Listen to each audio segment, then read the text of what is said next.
Hello guys! Welcome back to Not Just Makeup. It's Marco here, and today we celebrate the 35 years of Warhammer 40k.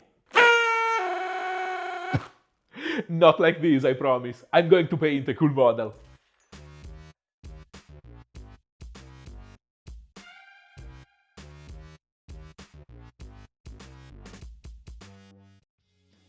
Preparing for this paint job, I was reading the Warhammer community article about designing this figure from Alex Boyd classic artwork, and I found a lot of similarities with my mental process when approaching this kind of pieces.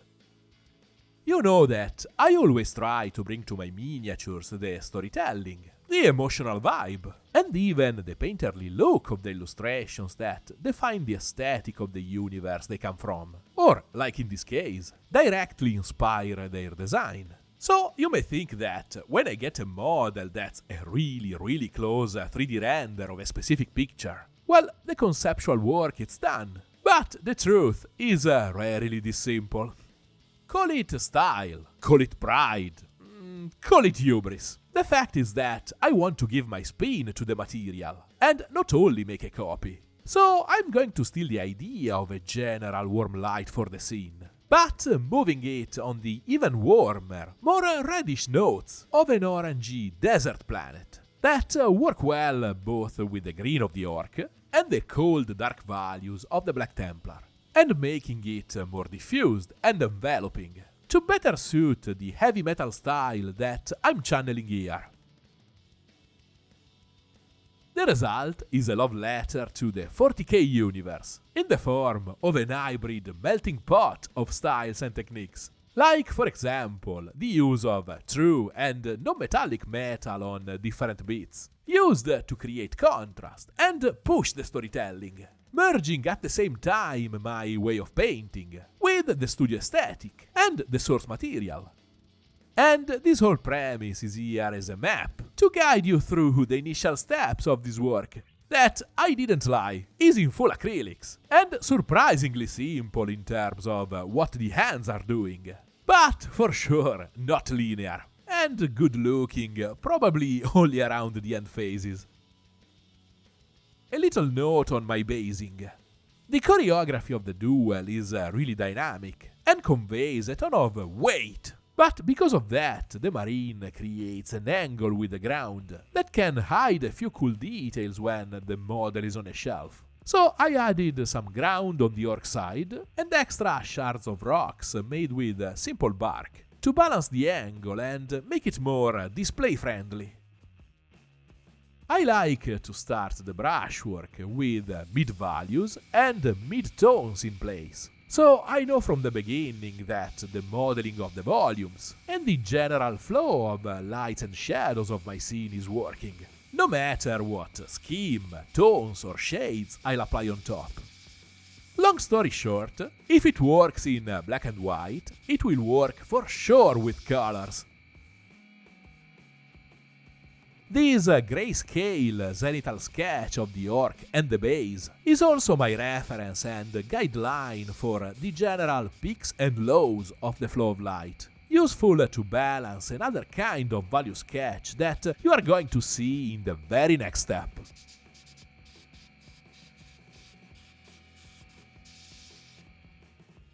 The spectrum of underpainting techniques that you can use to set a quick render of shapes, lights and reflections is extremely vast and diverse, and you can use multiple variations of this same concept, even on the same model, to simulate different effects and sensations, or simply, like in this case, make a complex chromatic entity like black a bit simpler to manage and a bit more interesting to look at. Here I'm using pure semi-opaque magenta to set the warm undertones of a polished black, slightly bluish armor exposed to a virtual warm light, and the more reddish bouncing light coming from the desertic ground. I know, this stuff is a bit difficult to visualize, but it follows a few really simple rules, extremely easy to understand on a finished piece. Boyd had a similar reasoning process in his artwork, but using a different palette, built around this yellow ivory light that, bouncing on a similarly reflective bluish black armor, creates easily visible green hues. And now you are probably more aware also of the desaturated, bouncing red burgundy tones of the shadows, used for contrast and to break the flatness of black in the lower angles. As always, black is never really black, and color theory has all the answers you need. Even with different tones, my internal contrast of temperatures follows a similar path of the one used in the reference. So warm shadows and slightly colder lights. And I use grey to boost the values of smaller and lighter reflections. The tone itself is neutral, a bit colder and contrasting in the relative relation with magenta, but without a huge chromatic impact. Perfect for a later interesting step.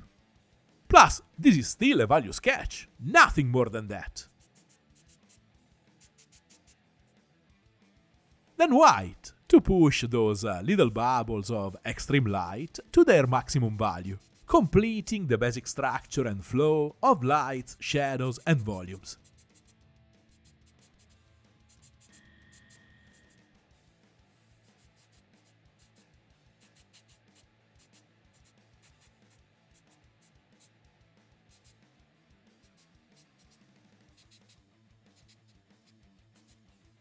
And here is the magic touch. I use a tiny bit of turquoise to bridge the transition from magenta to grey and add extra subtle color movement and contrast to the armor. This is a translucent color, so I need the presence and support of the lighter layers to make the turquoise visible, and not completely optically mixing with magenta in a dark chromatic black. But I'm still using this property of the complementary mixing around the edges of the application to obtain a free, deep chromatic black in the junctions between magenta, that's my shadow, and the grayscale, aka my lights, basically reinstating, enhancing, and making my midtones more vibrant and interesting. You know, that kind of shifting black, impossible to label and define. I know I sound like a lunatic when I'm talking about this kind of stuff, but replay this segment a couple of times and hopefully it will start making sense. Play it in reverse and it will summon a demon. If you don't know what a chromatic black is, check the playlist I put in the description after this video. Yup, now the armor is extremely violet. But remember, all this stuff is just underpainting, meant to support new information layered on top, not different from the pure white of the orc and the base that will soon be integrated in a bunch of real colors. These are just two expressions of the same idea. The black and white is more beginner friendly, and its chromatic version is probably better for painters with a more solid grasp on color theory. But they are both equally valid ways to quickly render fake volumes. The only risk of this workflow is to lose sight of the big picture in the sea of subtle potential little things. So I move from the armor to the orc to level their advancement. On the palette I have two sets of tones. A small selection of greens, representing the local colors of the orc skin, and a set of warm environmental hues to represent the information of general light, the actual ground, and the bouncing light from the ground.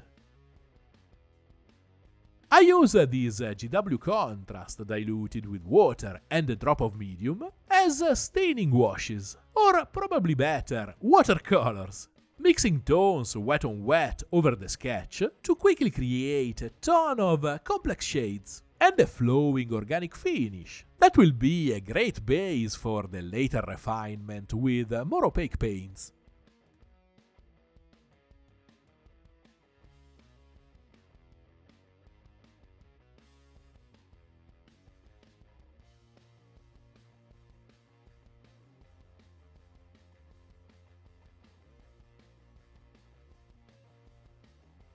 In this phase, I also set a flat base for the true metals, using a simple neutral silver. A mix of the same silver and the warm tones I have on the palette to render a dark base for the old gold, and silver plus a true black for the black metallic/non-metallic equipment of the orc.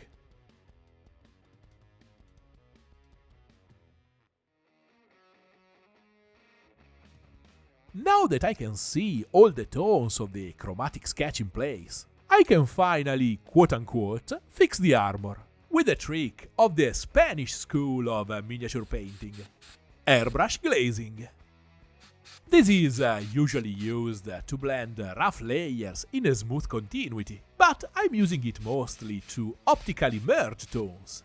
I basically fuse all the independent bits of information and quick applications in a single harmonious continuity, smoothing the already smooth finish even more, with a touch of desaturation that will make everything read as a more classic chromatic black. The softer, less staining formulation of the new shades is great for this kind of use, even as a pre-made glaze for the brush. I would not have dared anything like this with the old range, without a ton of extra dilution and medium.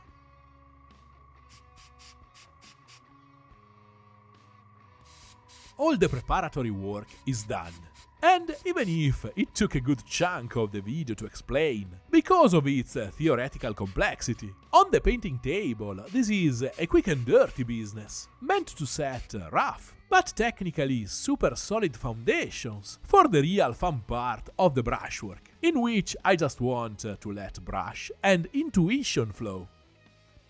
The tones I put on the palette for the opaque stage of my workflow are the proof of how much I count on the preparatory work to avoid thinking and stressing too much when it comes to the brush.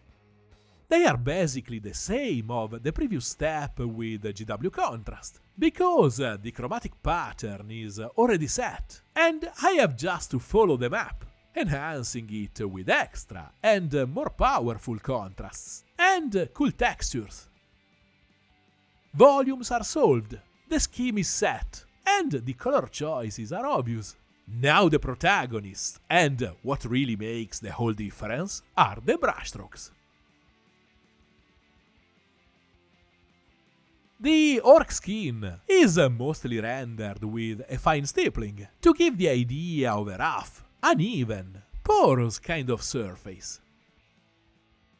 From the technical point of view, I'm basically just layering lighter tones on top of each other, following the movements of the sketch. But the dotty brushstrokes and the game of opacity translucency deliver totally different levels of visual complexity.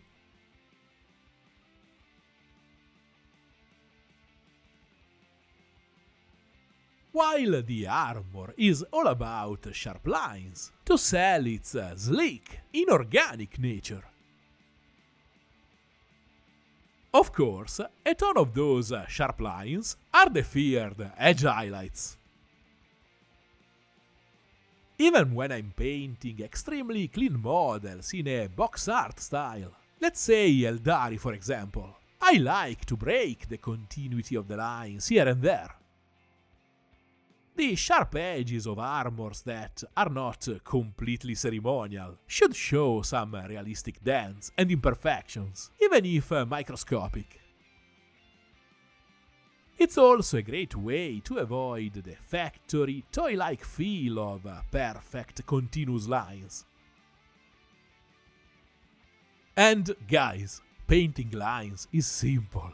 Basically the first skill you acquire when learning how to use a brush.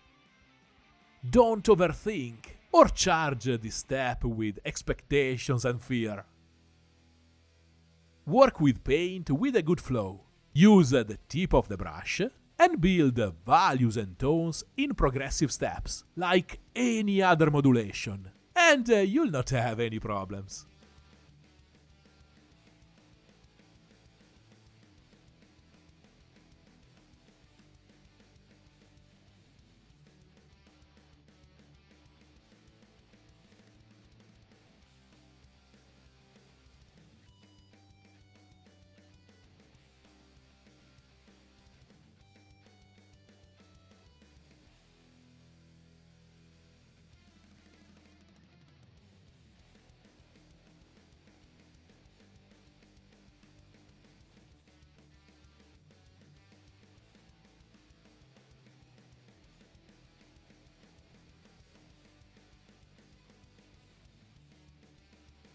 create extra contrast, and to give the subtle idea of an object softly radiating its own light. I highlight the sword using a progression of only cold tones, and a tiny bit of white for the bling.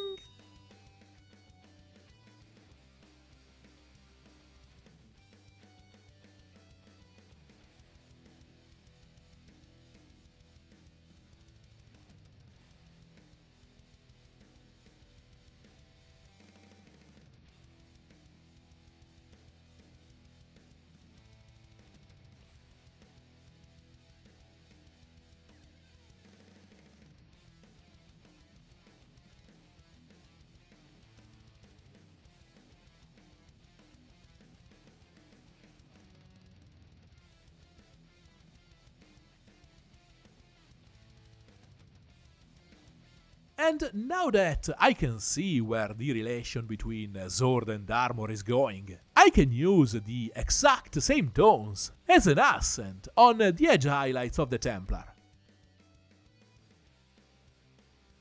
This completes the flow of warm shadows and low midtones to progressively colder lights, still maintaining a relative warm general register.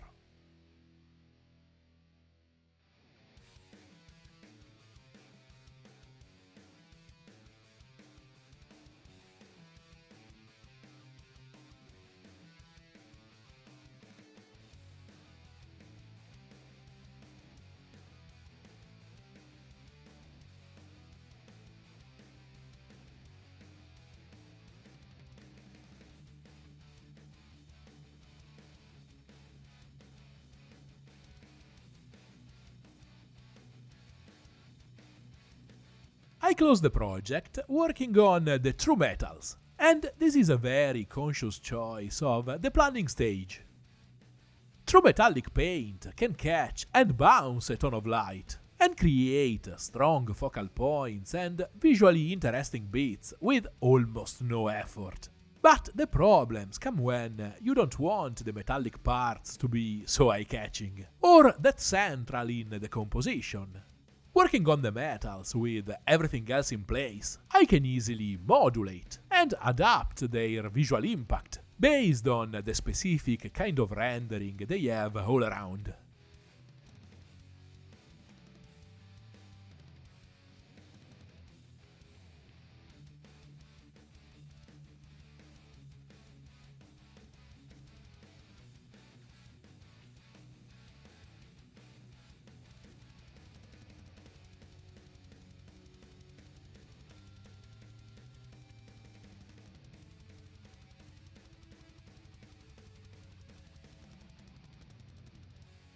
And of course, all the little adjustments at the end, to balance the progression of this fairly complex flow of light.